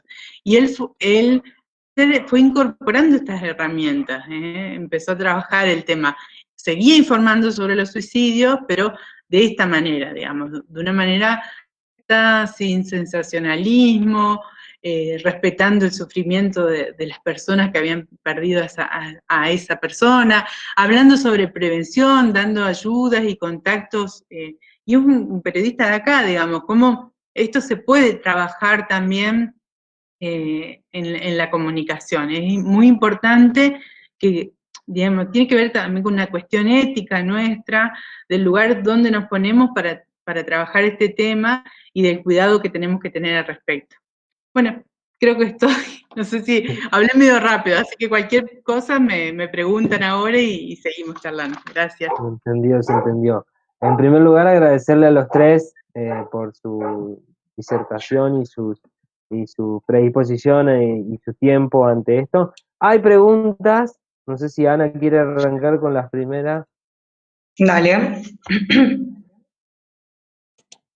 Bueno, la primera pregunta es, que calculo que esta puede ir dirigida a los tres, no sé quién contestará primero o si le dan la palabra a alguno. Dice, ¿cómo saber o detectar que alguien se puede suicidar? ¿Qué hacer en esos casos? Creo que tiene que ver un poco con la prevención por ahí, de cómo alarmarse antes del hecho consumado. En realidad hay cambios que tienen que ver con la persona, digamos, que nos llaman la atención y que nos están hablando de...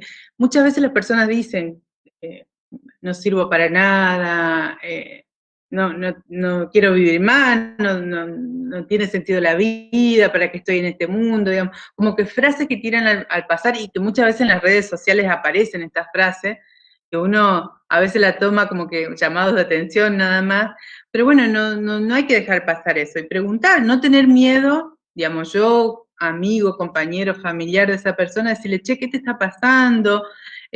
Contá conmigo para hablar, no tengas miedo a hablar de esto, y no tener temor a preguntar sobre la muerte, digamos, esto de decir, es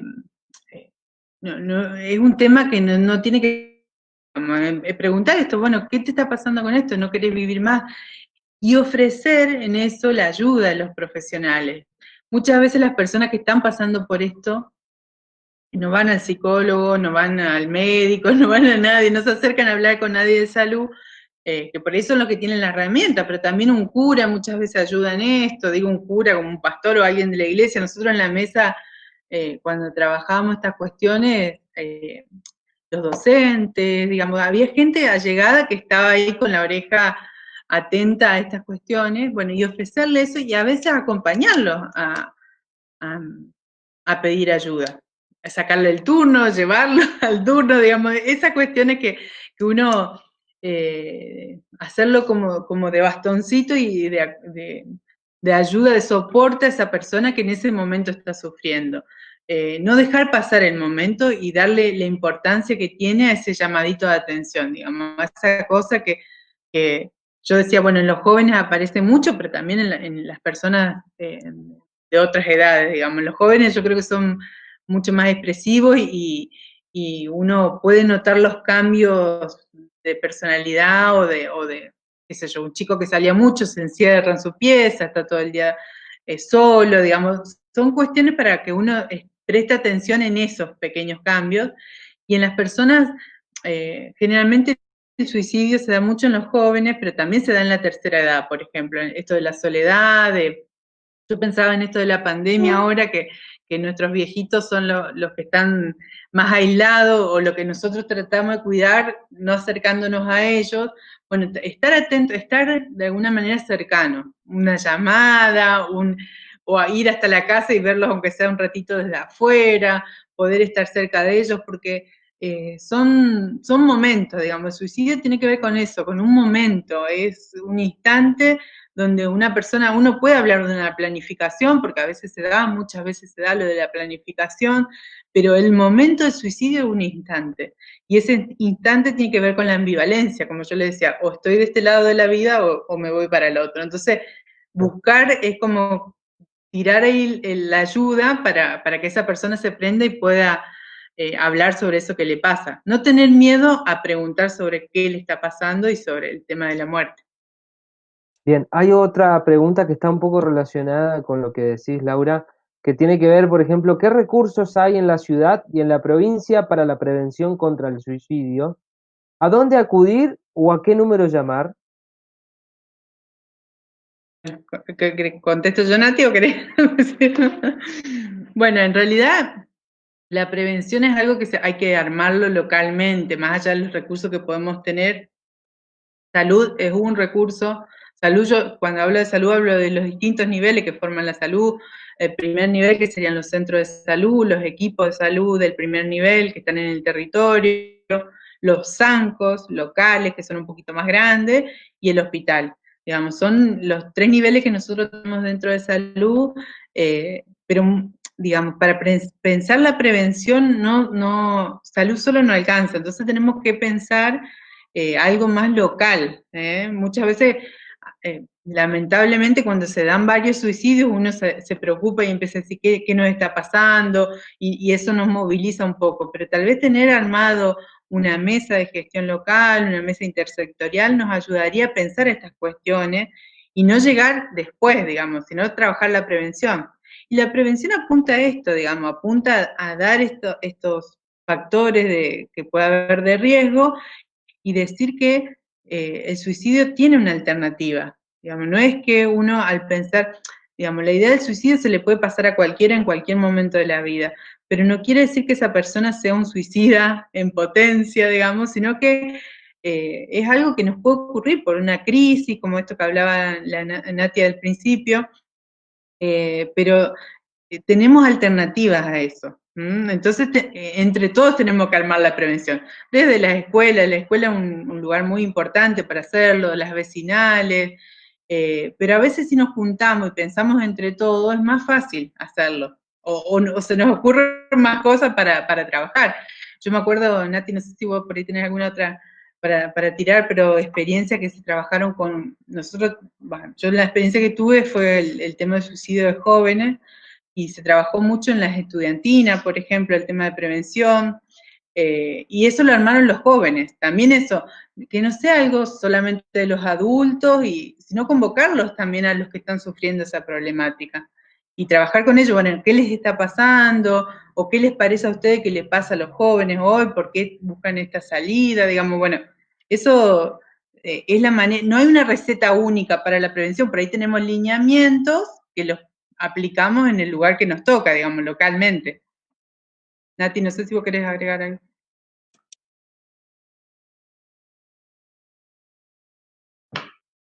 ¿No?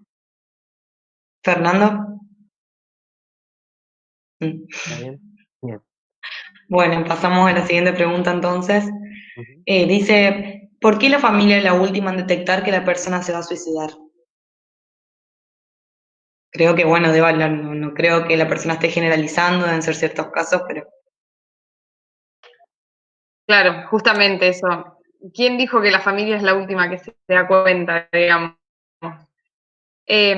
Un poco retomando lo que decía Laura, hay indicadores, siempre los cambios actitudinales, algo nos están anunciando, no necesariamente un suicidio, pero sí que algo le pasa a la persona, puede ser cualquier tipo de situación, pero esto, cuando hay cambios muy radicales, si era una persona extrovertida y ahora está introvertida, si está aislada, era más insociable, si aparecen estos comentarios como de desamparo, menciones repetitivas a la muerte, advertencias de consumo, qué sé yo, un embarazo no deseado en cualquier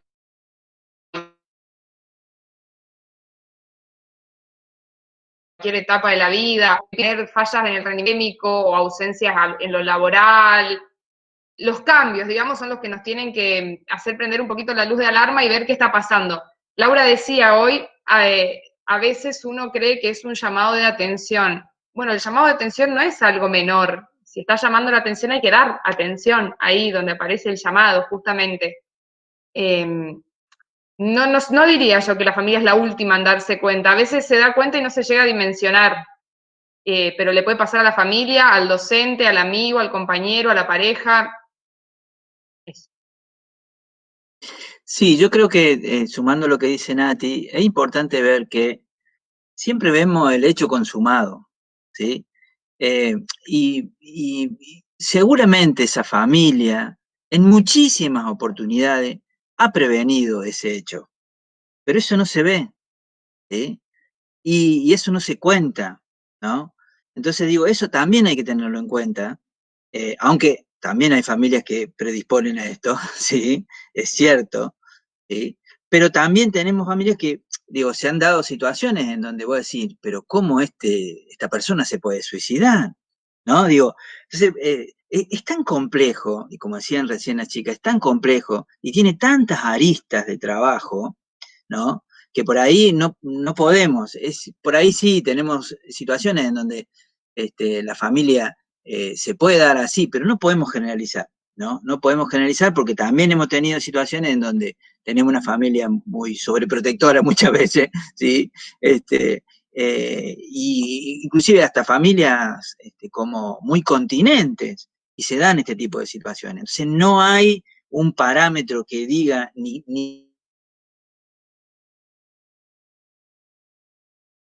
la receta se construye en ese momento, muchas veces con el, insisto, con el hecho ya consumado, ¿sí?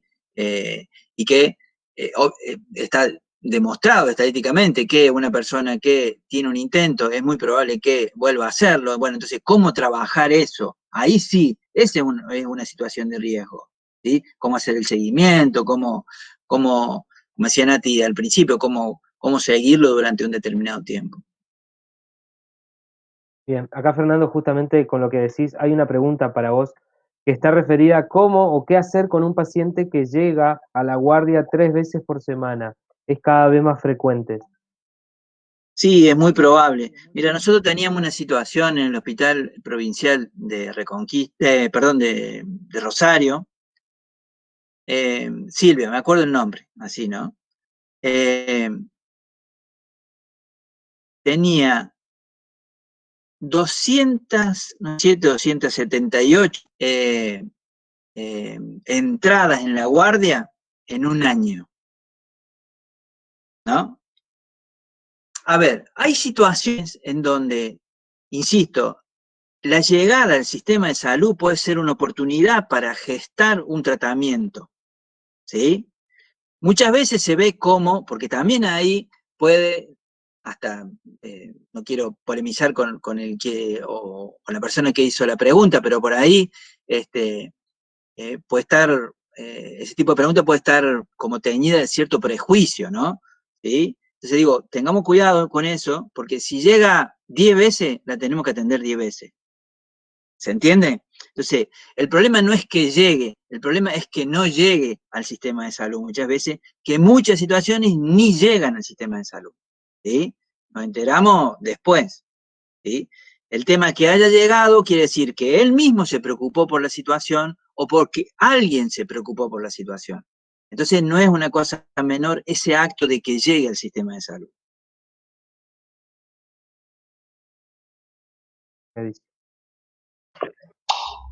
Buenísimo, Fernando, muchas gracias. La próxima pregunta para Laura. ¿Crees que la cobertura ay, qué difícil la palabra esta. ¿Crees que la cobertura sensacionalista se da adrede o es por una cuestión de desconocimiento de la manera de informar por parte de los periodistas? Tengo que ser sincera. Me parece que hay de las dos cosas, digamos, pero hay periodistas que son amarillistas y que venden, digamos, hay un texto de estos que estuve preparando yo y que después cualquier cosa se los alcanza si a ustedes les interesa, que habla de esto, justamente de vender la información, digamos, hacer como una publicidad del suicidio, como se hace con otras informaciones, pero hay que tener, en este caso hay que tener cuidado. Y el cuidado lo tenemos que tener en el lugar que nos toca, digamos, esto que yo le decía, la cuestión ética de informar, y me parece que los periodistas, hay algunos que son sensacionalistas y amarillistas que de alguna manera venden con eso y que no hacen esta cuestión de pensarlo como el efecto que están produciendo en la comunidad. Entonces, en eso, pero también hay otros que no lo hacen y que uno rescata, como yo le decía, hay uno que fue premiado, pero hay otros que no fueron premiados, pero que también informan bien los suicidios de una manera responsable, digamos, hay una comunicación responsable de parte de esos periodistas. Yo creo que son los menos, pero por ahí son los que más se escuchan o más se ven, de alguna manera. Sí, yo creo también a un comentario en base a esto, que ya que mencionaste esto de vender información, por ahí también es un trabajo de la sociedad que tenemos que ser más responsables y no tan morbosos, porque hay gente que justamente le gusta los detalles, qué carta, escribió carta, por cómo fue, y justamente, bueno, algunos periodistas hacen uso de ese deseo de querer conocer más sobre un suicidio y por lo tanto venden información a costa de tener más oyentes, ¿no? Entonces me parece que también es un trabajo de un poco de empatía de parte de la sociedad, de ponerse justamente en el lugar de la familia, de los allegados, y de dejar un poco de lado esa cuestión morbosa, ¿no? De tener un lado más ético, nada más.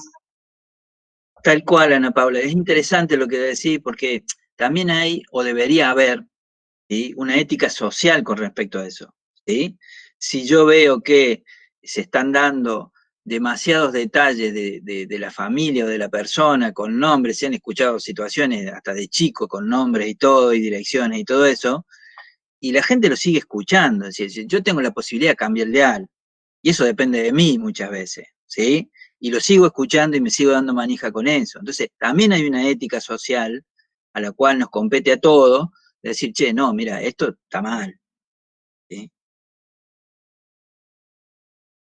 Sí. Tengo una última pregunta que me llegó hace un momento. Está referida al tiempo de pandemia, al tiempo de encierro. ¿Creen que hubo algún incremento o mayor casos de suicidio, algún aspecto sobre el suicidio? No sé, Fer, si vos querés decir algo de la parte estadística. Yo con respecto a los intentos de suicidio, generalmente un suicidio, cuando se produce un suicidio, hay 20 intentos alrededor, digamos, suceden, eso es estadísticamente el número que se maneja. Lo que yo vi, digamos, en este tiempo de la pandemia es que las situaciones de salud mental, por supuesto, hay muchas que se agudizaron por el tema del encierro, los brotes psicóticos, la cuestión de la descompensación, muchas veces por no recibir la medicación o por el encierro mismo que hace que la persona no pueda estar en relación con otros.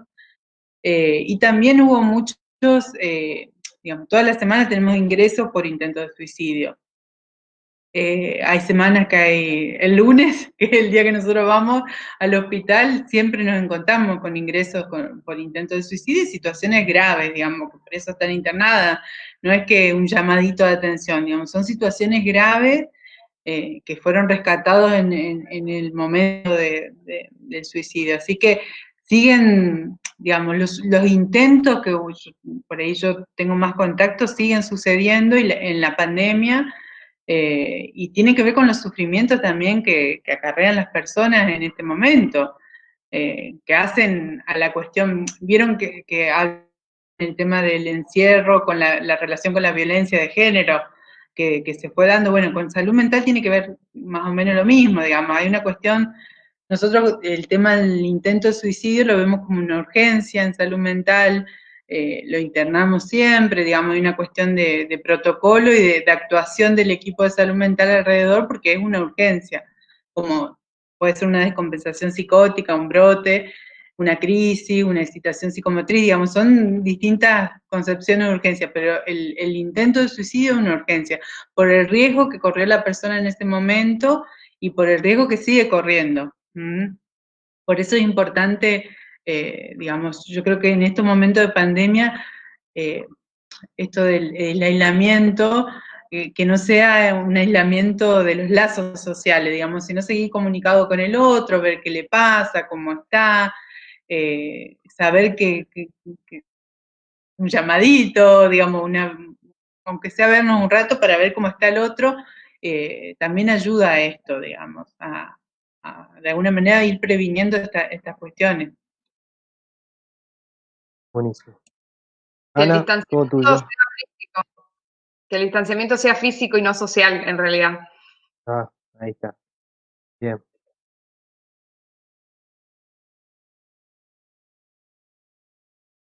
No mandaba, se me había trabado la parte para activar el micrófono. Bueno, entonces no hay más preguntas, Gastón, hasta acá llegamos. Hay más preguntas, pero son un poco repetitivas, así que vamos a dar un poco de cierre ya, porque si no, se nos estiró un poquito. Bueno, hasta aquí ha llegado nuestra conferencia, nuestra última conferencia en realidad en este ciclo. Le agradecemos claramente la disposición a nuestras y bueno, nuestros disertantes por habernos dado el espacio y el tiempo para poder debatir sobre esta problemática tan delicada, pero que justamente merece mucha prevención, intervención también, y como dijeron los disertantes, no solo desde el ámbito de la salud, sino poder reunir una mesa de trabajo, y también es un llamado a la sociedad para tener ese lado más empático y bueno, como dije, la palabra morboso lo dije porque la verdad que se escucha mucho cuando se habla de suicidio, esto de ser morboso con el tema, entonces es un llamado a todos en realidad, y bueno, la conferencia fue muy formativa, tanto para las chicas de periodismo, con el tema de qué evitar y qué sí hacer en un medio de comunicación, como también para nosotras y nosotros en realidad, porque hay varones que están estudiando trabajo social, a la hora de por ahí intervenir y llegar a tener una situación problemática en la que tenemos que intervenir y cómo hacerlo. Claramente quedó marcado esto de la escucha, ¿no? Creo que es fundamental. Así que bueno, les agradecemos. Gastón va a dar el saludo general a Muy bien, todos y va a dar el cierre. Muchas muy bien. gracias. De verdad, gracias a todos ustedes, gracias a, bueno, a los compañeros y las compañeras de trabajo social que, si se quieren, fueron un poco los que idearon este ciclo de conferencias. Esta fue nuestra última conferencia de Formándonos Juntes. Gracias también a los chicos de periodismo, gracias a Fer, no quiero nombrar porque si no me voy a olvidar de alguien siempre, pero gracias y esperemos de que esto se pueda realizar de nuevo, gracias al Instituto Juan 23 también, que confió en nosotros, a Ana, que bueno, la vida nos volvió a unir para conducir.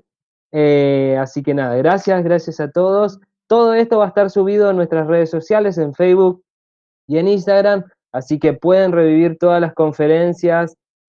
Así que bueno, nada, desde ya muchas gracias y gracias a todos que nos estuvieron bancando del otro lado de la pantalla en estos tiempos difíciles.